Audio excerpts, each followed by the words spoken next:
Tá sendo muito curioso com essa coisa das tarifas do Trump, do governo dele, o reflexo que isso está tendo no Canadá, e para a gente é particularmente interessante porque a gente está fazendo parte disso, a gente está aqui para acompanhar como os canadenses estão reagindo a tudo. Se você não está acompanhando, o Trump recentemente colocou e tirou tarifa de 25% nos produtos canadenses, e também ele está falando que o Canadá tem que virar o 51º estado dos Estados Unidos e coisas do tipo. Isso está gerando um efeito aqui que está ajudando a construir a noção de identidade nacional do canadense de uma forma que não tinha antes. O Canadá, se você não sabe, é um país bem jovem, a Constituição deles é bem jovem também. Aliás, diferente da do Brasil, que ele não tinha outras antes, né? Se não me engano, é da década de 80 a Constituição deles. E tipo assim, eles não tinham uma noção muito forte de identidade nacional. Tá, de patriotismo, vamos colocar desse jeito aqui. Principalmente quando a gente compara com outros países como os Estados Unidos, quando a gente compara com países da Europa, até em relação ao Brasil também. Aqui é um país bem diverso, feito de imigrantes de imigração bem recente. Você tem duas populações muito grandes que falam língua distinta, você tem inglês e francês. Então a coisa aqui era um pouco diferente. Essa ideia de patriotismo e coisa assim, uma coisa meio alien aqui. Tinha o separatismo muito forte, né, do pessoal de Quebec. Ainda tem Alberta. Mas eles baixaram nessa discussão. Eu não sei. Vamos baixaram, lá. meu bem, porque o Quebec é que fala francês. Mas vamos lá. É o seguinte, essa reportagem da BBC aqui, traduzida pelo Google, tarifas de Trump fizeram algo estalar em nós. Muitos canadenses veem a cisão dos euros além do reparo, ou seja, não dá para consertar.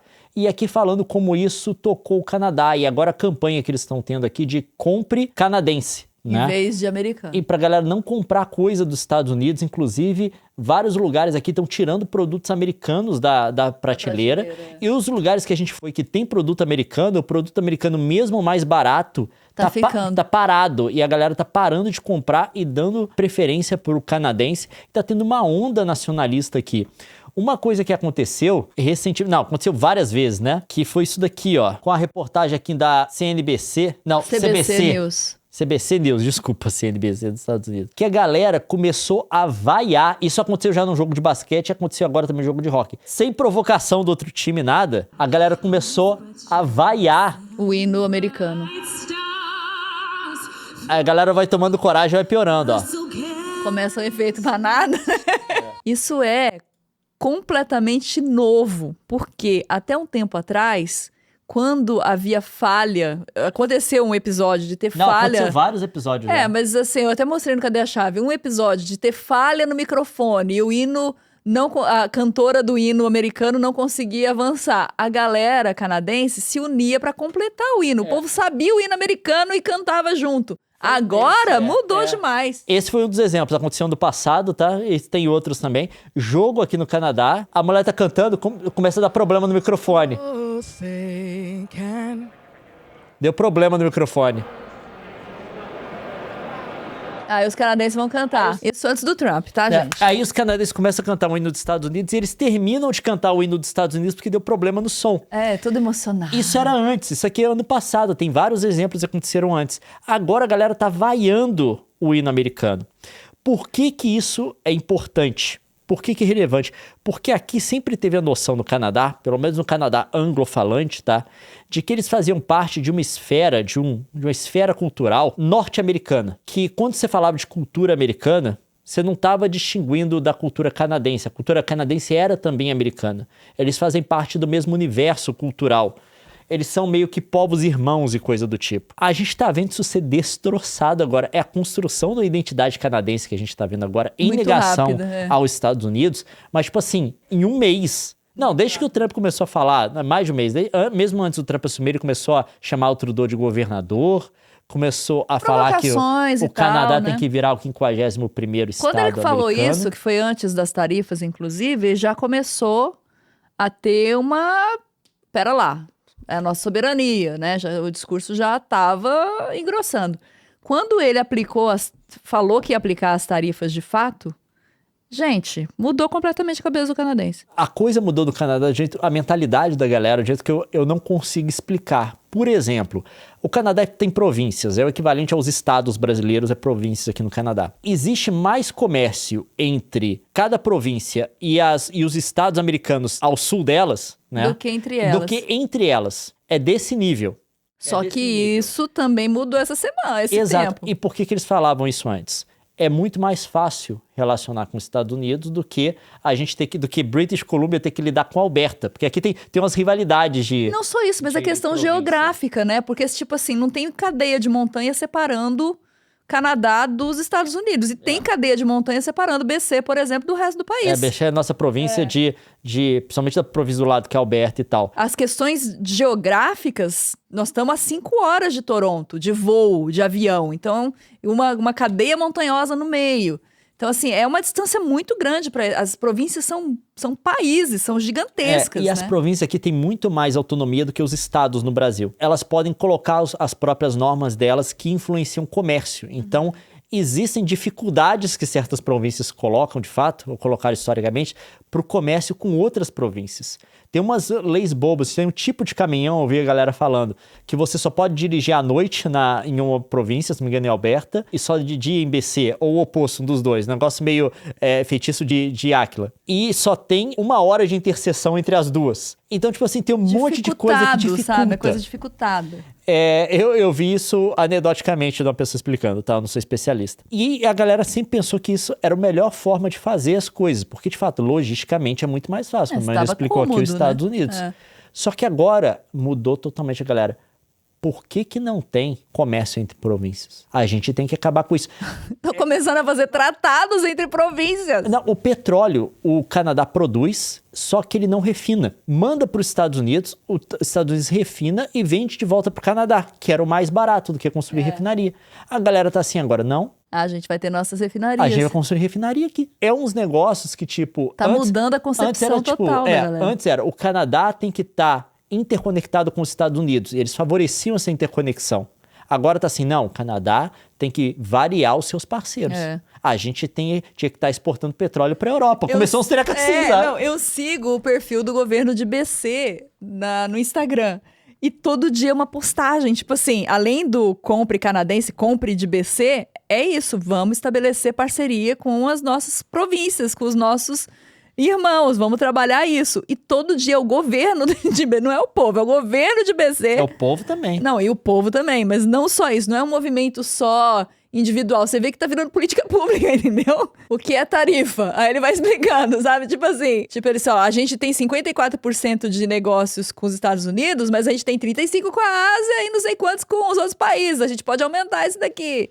57% das exportações aqui dessa província, da província onde a gente mora. É porque ela tá isolada também. A mentalidade tá mudando totalmente. E é engraçado, antes eles queriam estar no bolo dos americanos. Agora eles são assim, não, a gente não é Estados Unidos. A gente não é. E eu acho que o problema do Trump foi isso, porque quando o Trump propôs as tarifas, né, o 25%, ele queria taxar tudo do Canadá em 25%, né? Ele achou que o Canadá ia sentar para negociar, o Trudeau ia lá beijar a mão dele, porque, de fato, o canadense ia querer resolver isso rápido porque é um custo muito alto para ele. De fato, é um custo.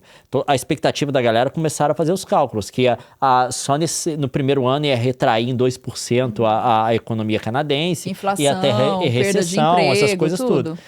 Só que, diante disso, o povo do Canadá disse não. Nós vamos topar a recessão. A gente não vai aceitar ser tratado desse jeito. Então, o Trudeau, ainda mais que era um primeiro-ministro demissionário, né, que ele tá para sair, de fato, ele já tinha renunciado, ele tá em processo até você ter a próxima eleição. Substituição. Ele vai ser substituído. Tá no processo agora do partido dele escolher a pessoa que vai concorrer à próxima eleição. Então, ele não tá na pressão de tenho que ser reeleito. Adicionado a isso, tem o fato de que já não tem um custo político dele peitar os Estados Unidos, porque na verdade não é isso que eles querem. Ele mesmo sendo impopular e o Partido Conservador tá andando na frente das pesquisas, disparado, o partido, de janeiro passado para cá, a popularidade do partido dele aumentou 8%. Ele ainda estão perdendo, mas encolheu demais.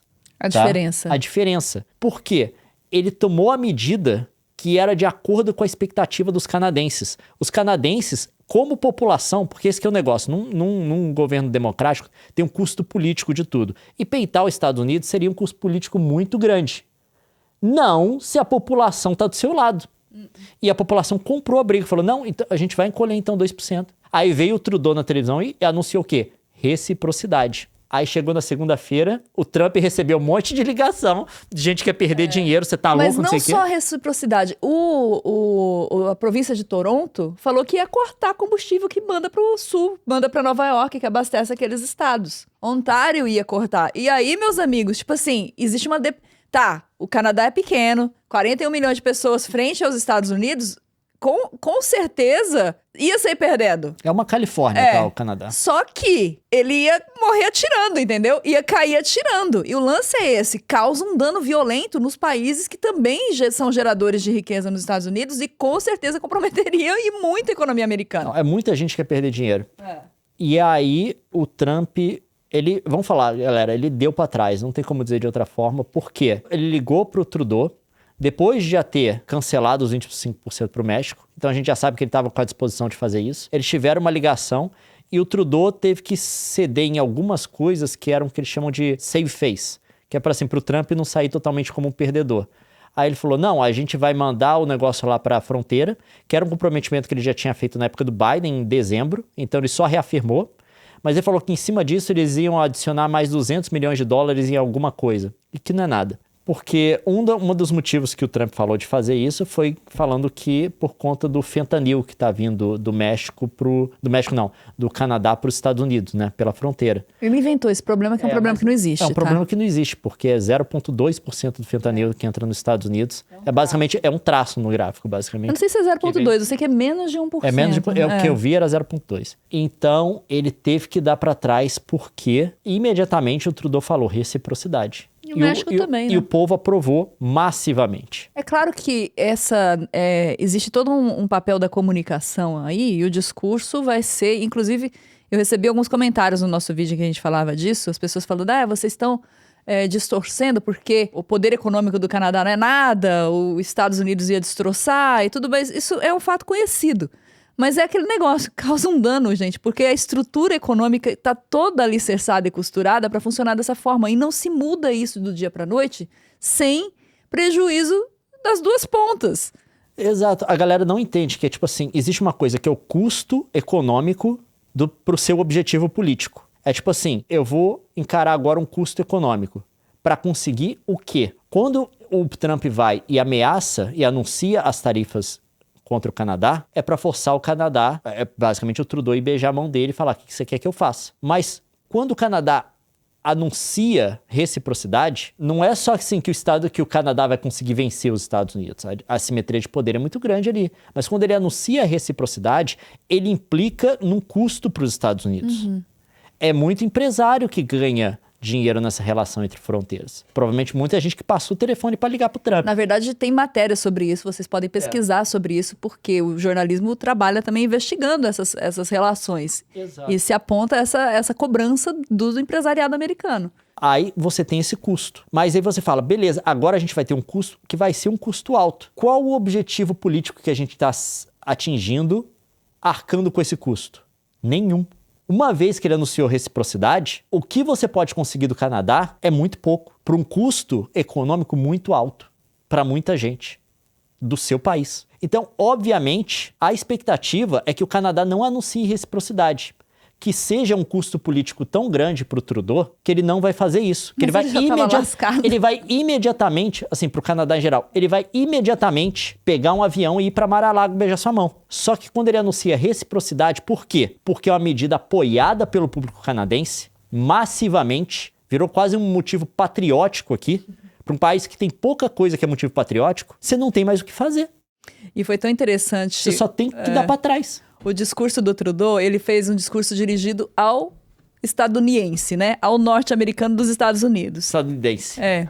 E ele fala o seguinte, ele falou, resumindo, sem recorrer aqui, não estou lendo o discurso dele, mas basicamente era, resumindo, a gente esteve com vocês em todos os momentos difíceis para os Estados Unidos. E ele enumerou esses momentos, desde a Guerra do Vietnã, da Segunda Guerra Mundial, do 11 de setembro. Primeira guerra, você tá falando? Acho que eu não sei se é o que ele falou, mas ele foi falando assim, olha, a gente esteve com vocês. Teve incêndio agora na Califórnia, nós enviamos os nossos bombeiros para lutar por vocês. A gente enviou nossos homens e engenheiros para ajudar a reconstruir New Orleans depois do Katrina. A gente esteve com vocês abrigando no 11 de setembro. Nós somos aliados de vocês. E agora o presidente de vocês está nos esfaqueando pelas costas. Foi esse um discurso. Assim, não sou fã do Trudeau. Acho que ele tem vários problemas sérios. Mas o discurso dele foi muito estratégico. Porque, embora ele tenha alvejado o norte-americano, quem tá ouvindo ele é o canadense falando, caramba, a gente fez tudo isso por esse bando de traíra e agora eles vão enfiar a faca nas nossas costas e comprometer a nossa economia. E foi um discurso que, assim, a galera, o canadense ouviu e falou, caramba, realmente, a gente é muito legal com esses camaradas aí, eles estão enfiando a faca nas nossas costas. Vamos revidar. E foi basicamente o espírito da nação. Eu vi o comentário de um rapaz falando, não é muito cedo pra vocês dizerem que mudou o espírito? Gente, nós estamos num processo. Quando a gente fala mudou, é quando você starta um movimento. É quando você inicia, dá um gatilho de um movimento, né? Vamos conhecer a história aí. Estamos falando de um processo. A gente está assistindo agora a ignição de um processo. O que vai virar disso, não sabemos. Pode ser bom, pode ser ruim. Mas é uma resposta que o presidente americano não esperava. Eu acho que ele não botava fé que ia acontecer. E não só isso, gente, não é só do Trudeau, tá? Ao mesmo tempo também, o líder dos conservadores aqui fez também um discurso parecido. Porque o negócio é meio consensual em termos de assumir, em relação a essa guerra tarifária, assumir uma posição combativa. Então não é uma coisa de liberais ou conservadores, não. O país está unido atrás disso. Então, talvez a única pessoa que esteja variando um pouco ali é a mulher lá de Calgary. Mas aí é outra questão. Mas que perdeu popularidade diante do que aconteceu. De fato, isso vai ser um marco na história do país e também no processo de construção da identidade canadense. Nessa tentativa de se diferenciar dos Estados Unidos. E a gente está vendo aqui acontecer, que é mais bizarro. A gente foi no supermercado, lá as bandeirinhas dos canadenses nos produtos e tal. Compre Canadá. A gente viu lá a pilha de batata acabando dos lados e a pilha de batata americana que ninguém pegava. Ninguém pegava. E mesmo assim, tipo, algumas bebidas da Pepsi e da Coca estão baixando o preço e o povo não está levando. Aquilo que você falou, tem uns lugares falando assim, não, gente, a gente só vai comprar canadense a partir de agora, mas por favor, compra nosso estoque, senão a gente vai tomar prejuízo. Pequenos comércios estão fazendo apelo, porque assim, gente, ó, isso aqui é de antes do Trump, a gente tem um estoque. Se vocês não comprarem esse estoque, a gente vai tomar prejuízo, mas a gente promete que não compra mais.